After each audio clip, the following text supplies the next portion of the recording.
share sini juga.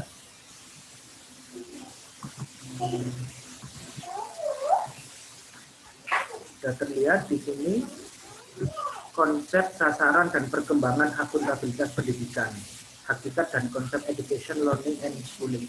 Ini ada dua materi sebenarnya, dan dua pertemuan saya gabung menjadi satu.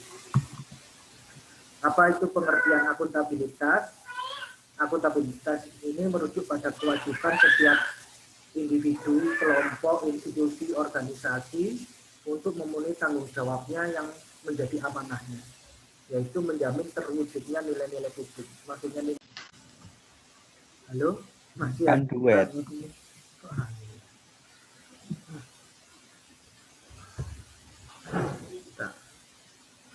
Kayaknya ada gangguan sinyal ini.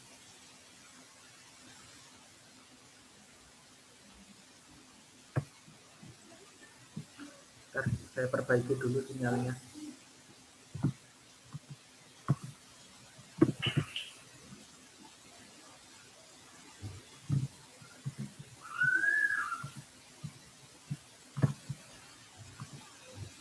Kembali ke pengertian akuntabilitas, bisa dengar suara saya? Halo? Tes? Akuntabilitas merujuk pada kewajiban setiap individu, kelompok, institusi, organisasi, dalam hal ini adalah organisasi pendidikan, lembaga pendidikan, untuk memenuhi tanggung jawab yang menjadi amanahnya, yaitu menjamin terwujudnya nilai-nilai publik.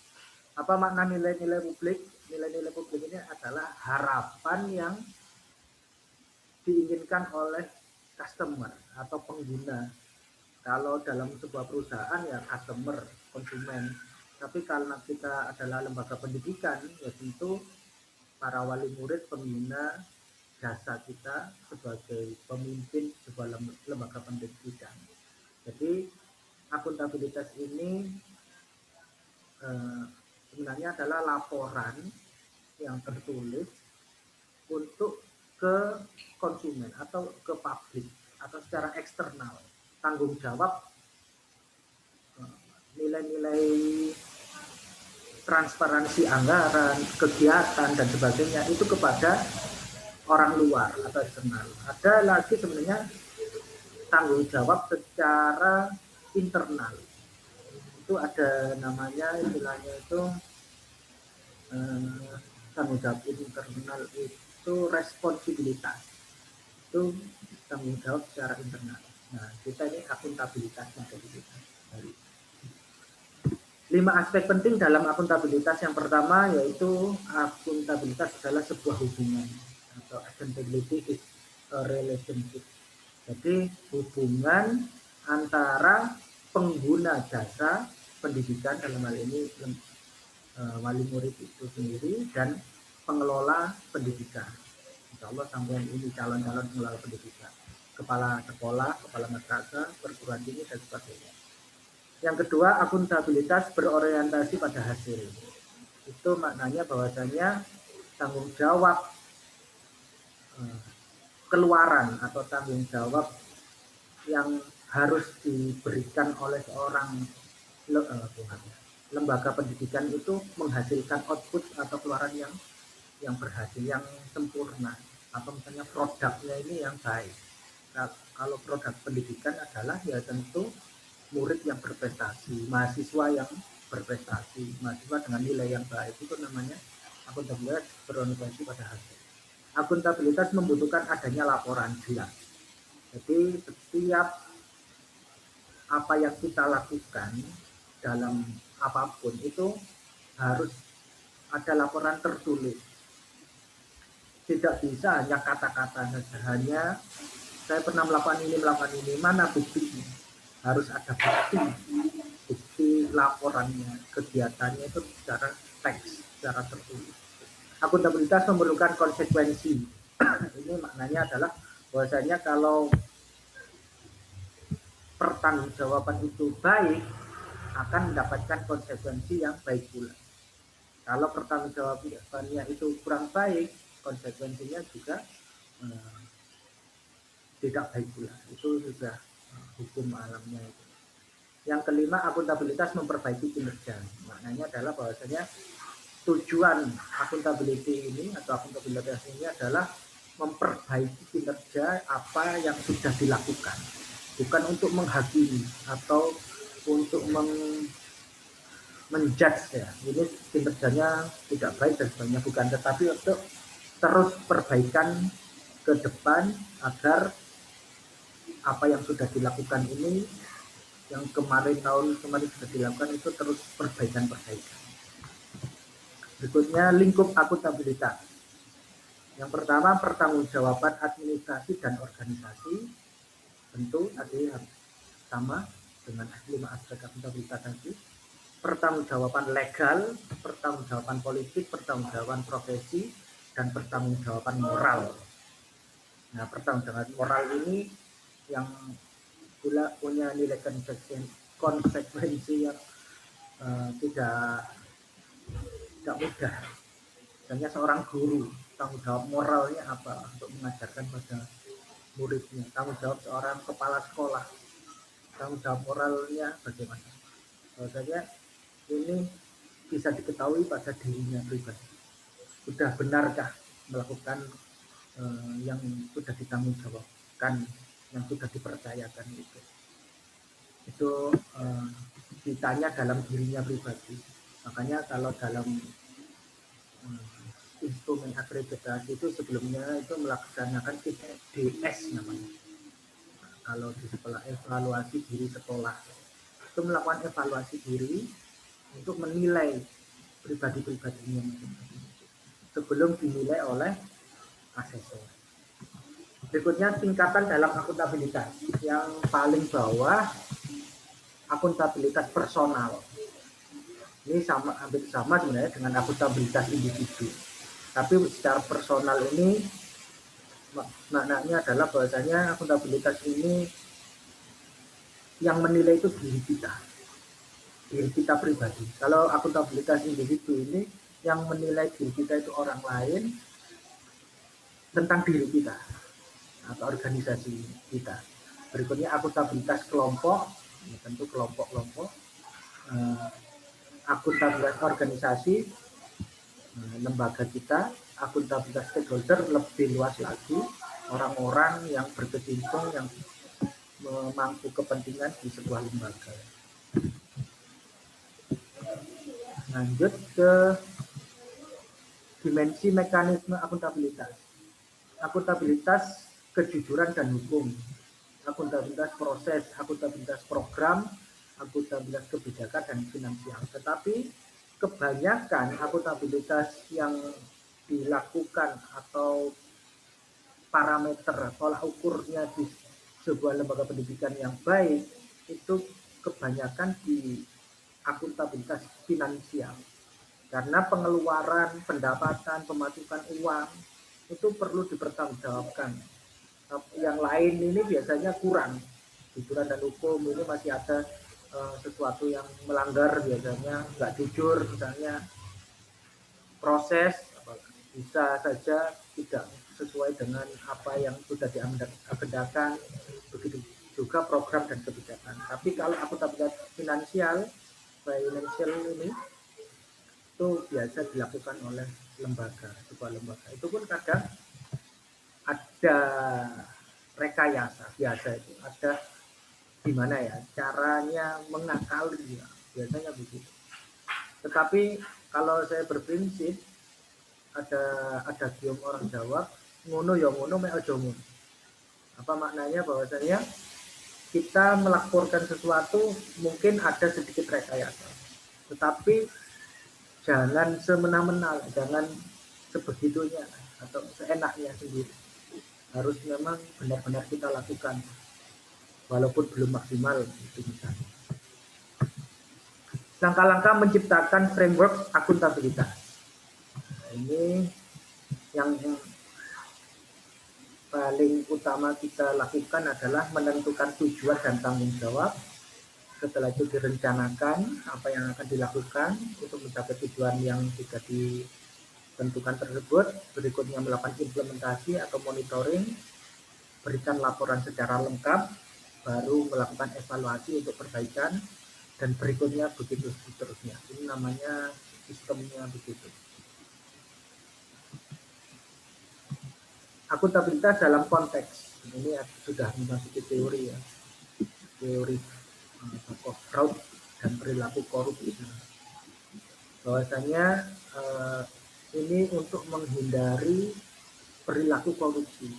Kenapa kok ada BPKP, ada pengawas, selalu begitu untuk memonitoring evaluasi, untuk melihat bagaimana kinerja, bagaimana penilaian kinerja itu, bagaimana keuangan dan sebagainya. Itu karena manusia itu kecenderungan melakukan penyimpangan, ada korupsi dan sebagainya kalau keuangan.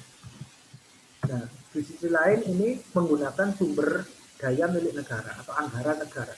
Lembaga pendidikan ini kebanyakan kan walaupun swasta tetap ada subsidi dari negara, kecuali yang lembaga pendidikan yang sudah mapan. Nah, karena itu perlu akuntabilitas dalam konteks. Tetapi kalau lembaga yang sudah mapan tanpa subsidi negara, itu biasanya akuntabilitasnya tidak ke pemerintah, tetapi ke ketua yayasannya, ke pemiliknya. Tetap ada akuntabilitas, siapa yang mengeluarkan keuangan. Jadi itu tujuan akuntabilitas itu. Yang berikutnya transparansi dan akses informasi, penting. Zaman sekarang tidak bisa ditutup-tutupi lagi. Jangan sampai ada konflik kepentingan dan penyimpangan dan penggunaan data.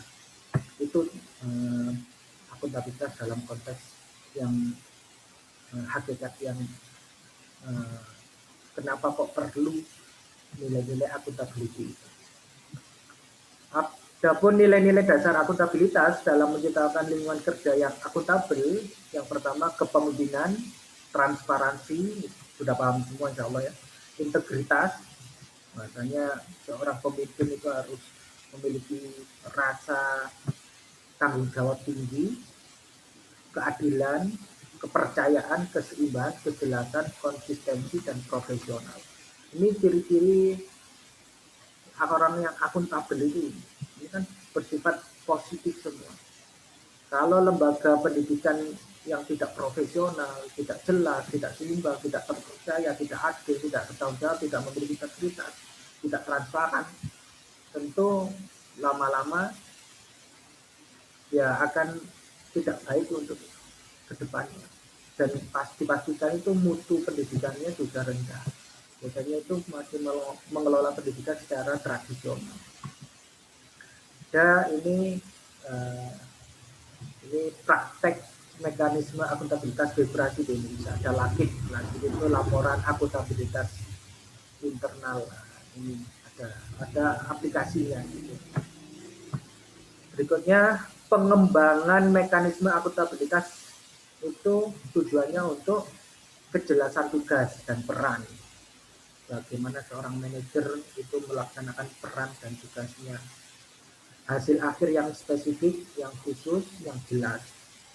Proses yang transparan, ukuran keberhasilan kinerja, konsultasi dan instansi hukum. Maknanya adalah akuntabilitas ini untuk supaya publik atau pengguna jasa pendidikan di dalam konteks yang kita bahas ini itu mereka itu tahu uangnya, anggaran dan sebagainya, kegiatan apa yang dilakukan di lembaga untuk upaya peningkatan mutu dan sebagainya itu apa yang dilakukannya. Jadi harus ada laporan secara berkala, secara rutin. Ini mekanisme akuntabilitas. Siapa yang berbuat atau melakukan, kepada siapa, untuk apa, kapan, bagaimana. Ini insya Allah teman sudah bisa menjawab setelah saya jelaskan panjang lebar tadi. Ini slide tadi. Siapa yang melakukan akuntabilitas? Tentu para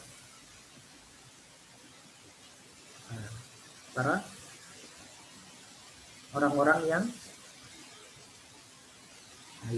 siapa? Kalau di dunia pendidikan ya kepala sekolah dan guru, sampai yang tadi paling atas tadi di piramida tadi adalah seluruh stakeholder. individu yang paling bawah tadi, sampai stakeholder di dalam sebuah lembaga pendidikan. Kepada siapa? Konsumen atau user, wali murid. Untuk apa? Nah, sudah terjawab tadi ya, untuk transparansi, untuk kejelasan tugas dan perannya, sudah apa yang sudah dilakukan, kinerjanya bagaimana, kapan, secara berkala, bagaimana caranya. Nah, nanti sampai praktek bagaimana cara agar akuntabilitas mutu pendidikan ini bisa dilakukan dengan baik. Prakteknya sederhana saja, tidak buat laporan, tapi nanti saya ingin teman-teman mahasiswa membuat semacam tabel.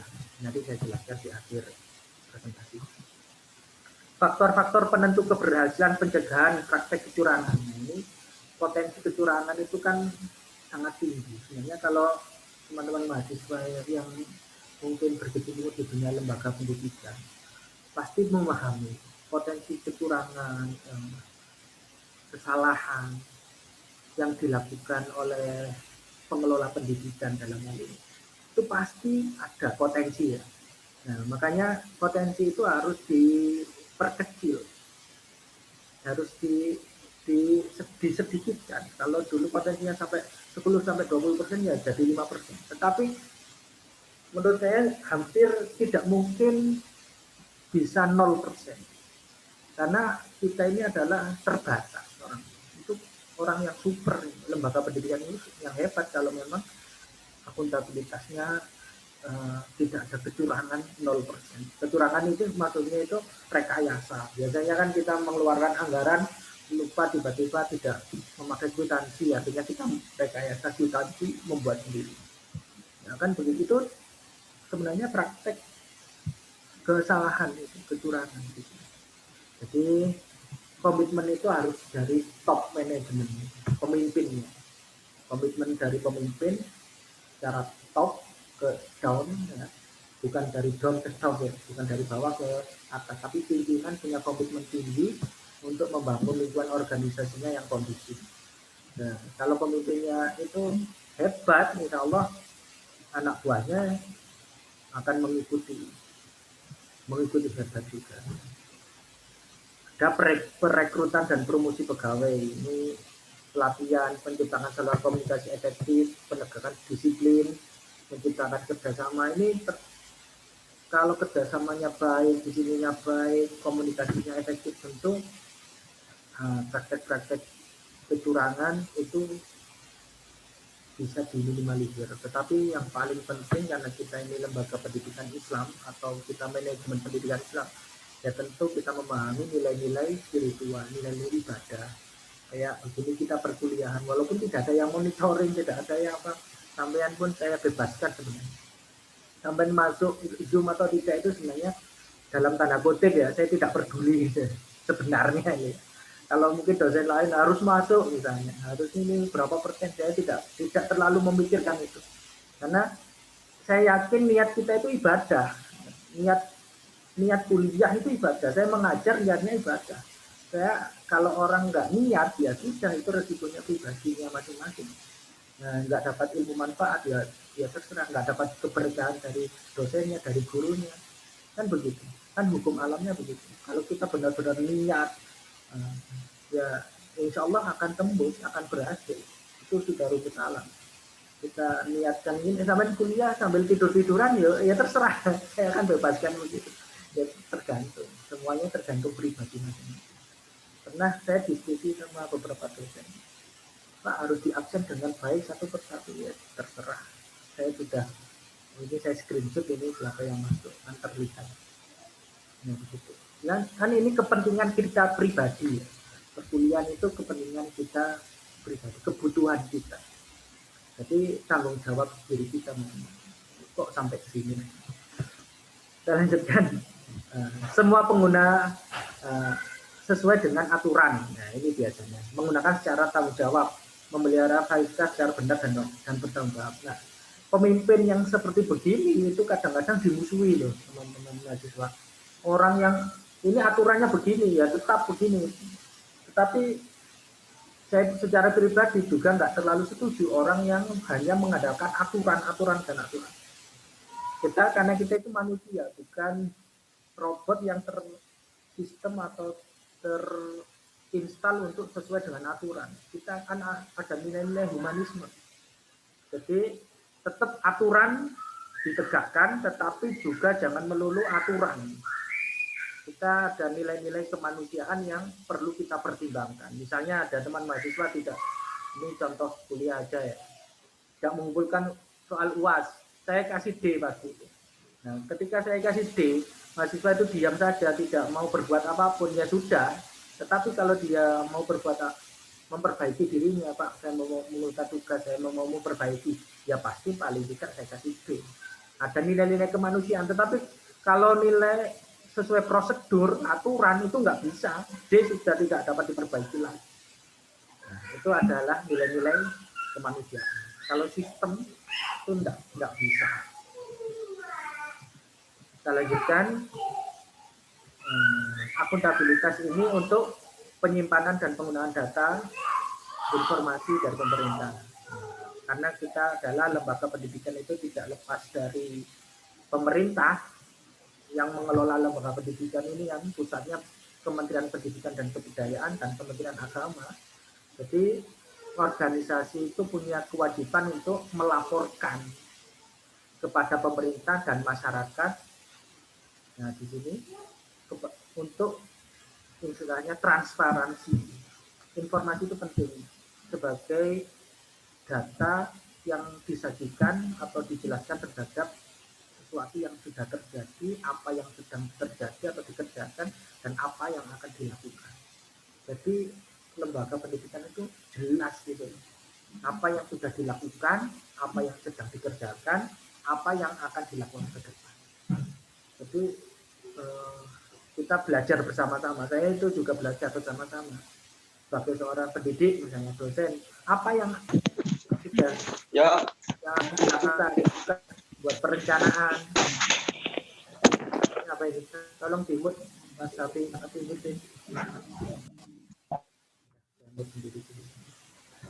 lanjut. Supaya akuntabel dan responsif, nah, kita satu, membuat saluran untuk menampung keluhan konsumen. Konsumen kita di sini adalah, tadi saya sampaikan, orang tua, para pembina, minister di dunia pendidikan ini. Membuat saluran untuk menampung saran-saran konsumen. Pak, gimana caranya? Ya bisa dengan survei, bisa dengan kontak atau pertemuan dengan wali murid, rapat, forum, grup WA, masukan itu penting. Forum-forum komunikasi itu penting. Bisa juga kita membuat website itu ada kolom komentar atau ada pertanyaan dan sebagainya. Dan sekarang kan begitu. Manfaatkan setiap potensi atau setiap kesempatan yang bertemu dengan konsumen itu untuk menjelaskan keputusan yang akuntabel, yaitu keputusan yang dengan tindakan yang berimbang, bertindak adil, transparan, bekerja secara penuh, efektif dan efisien, berperilaku sesuai dengan standar, kode, dan estetika, mendeklarasikan secara terbuka bila terjadi konflik kepentingan. Nah ini teman-teman mahasiswa ya, saya pribadi ini berkecimpung di dunia pendidikan ini benar-benar berkecimpung itu di 2001, berarti pas 20 tahun. 2001 ada saya jadi guru TPI mulai remaja, benar-benar dibayar itu di tahun 2001 itu maksudnya. Berikutnya sampai 2003 dari jadi guru swasta, 2005 jadi PNS, 2011 saya jadi dosen, lulus S2 sampai 2021. Itu ada pengalaman saya itu banyak terjadi konflik kepentingan atau banyak terjadi perselisihan antar manusia dengan manusia, antar pemimpin dengan bawahan.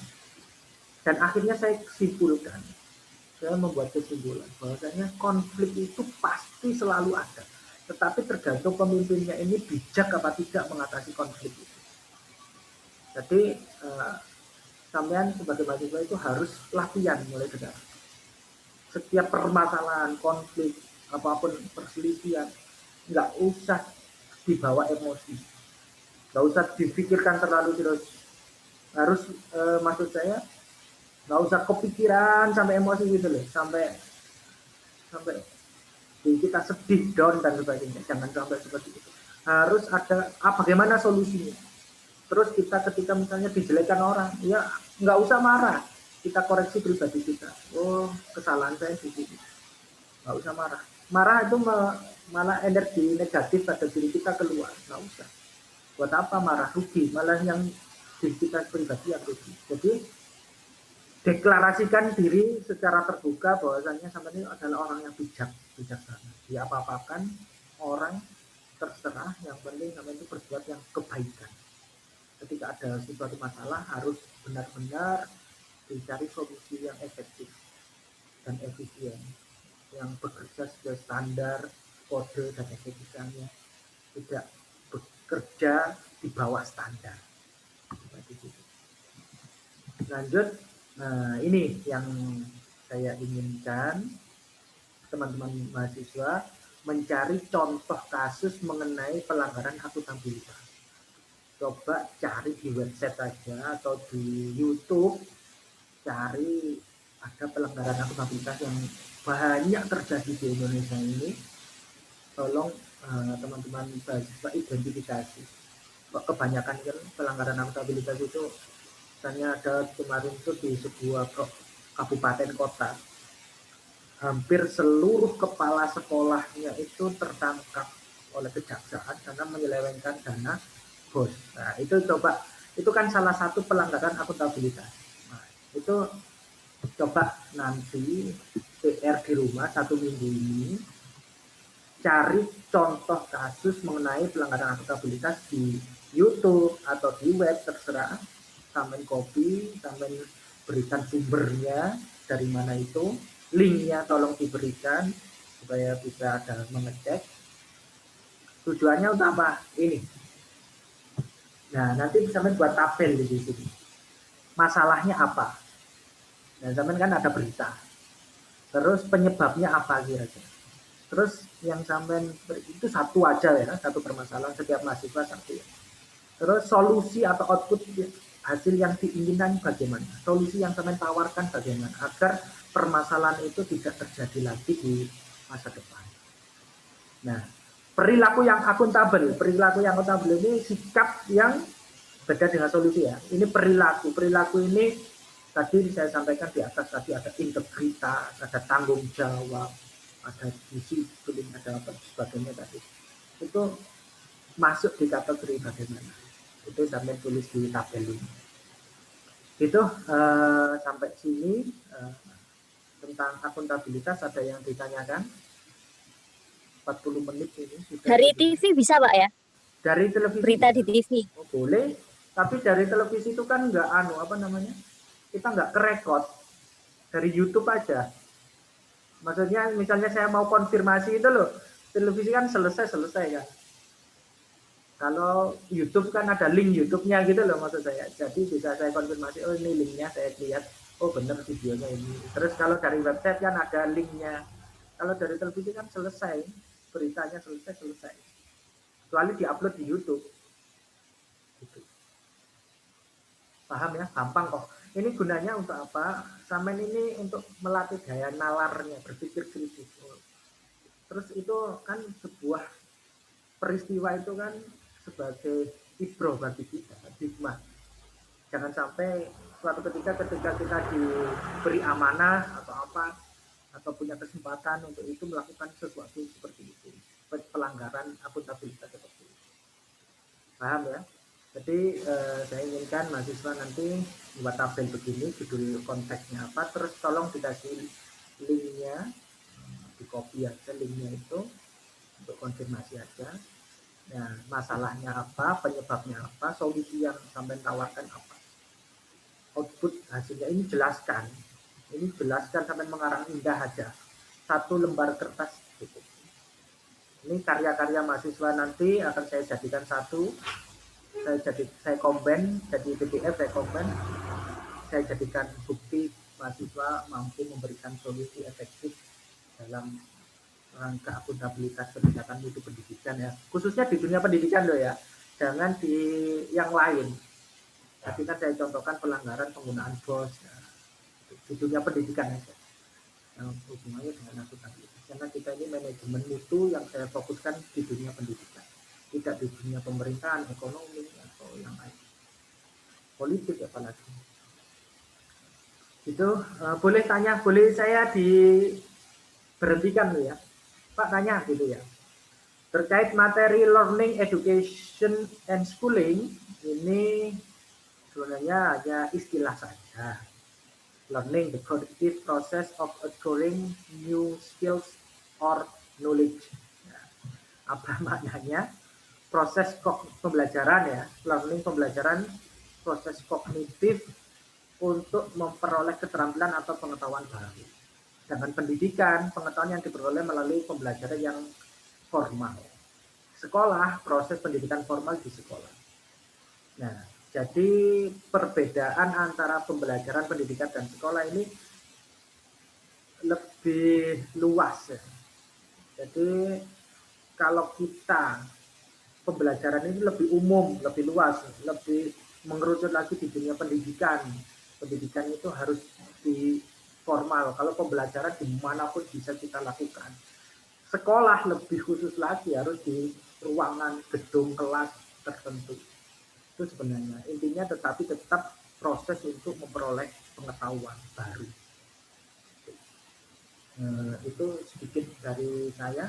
Ada diskusi, ada pertanyaan lagi? Monggo. Pak mau nanya ya berkaitan ya, tadi. Iya silakan. Yang tabel ini nanti di-share di si akad atau kita bikin sendiri? Samen bikin sendiri aja. Ini gampang kan buat tabel begini. Samen bikin sendiri. Tetapi materi ini sudah saya share di si akad. Ya. Materi ini bisa samen download di si akad. Sudah saya share 2 atau 3 hari yang lalu. Samen bikin sendiri, setelah itu samen ketik di Word, setelah itu sampean jadikan PDF atau tetap Word ya terserah. Nanti kirimkan ke grup, nanti akan saya kumpulkan jadi satu, saya jadikan PDF. Ini karya saya buat cover, karya mahasiswa lah, bagaimana ini termasuk bukti fisik sampai telah melakukan proses pendidikan, proses pembelajaran. Analisisnya ini yang paling saya baca nanti di solusi. Jadi kecerdasan mahasiswa itu saya inginkan. Kami cari masalah sendiri, penyebabnya apa, terkait akuntabilitas di dunia pendidikan dalam rangka upaya peningkatan mutu pendidikan atau yang hubungannya dengan mutu, manajemen mutu. Oke, gitu dari saya. Ada yang perlu ditanyakan lagi? Cukup kayaknya. Oke, silakan Mas Rahmanda. Berarti anu ya ini apa? Akuntabilitas ini salah satu pengertiannya adalah itu Pak ya, suatu pembentukan suatu kepercayaan Pak ya. Betul. Yang dilakukan oleh pihak intern kepada ekstern Pak ya. Betul. Terus kayak di sistem. Ya. Berarti yang harus dipraktekkan pertama itu top manajemennya Pak ya. Betul. Pinter Manda. Senang saya kamu pinter membuat kesimpulan, bagus itu. Jadi kesimpulannya itu, kita sebagai pemangku kepentingan di dunia pendidikan ini bertanggung jawab secara eksternal ke user kita, konsumen kita, atau wali murid lah. Termasuk juga ke pemerintah, ya. Pokoknya ke keluar. Tetapi kalau secara internal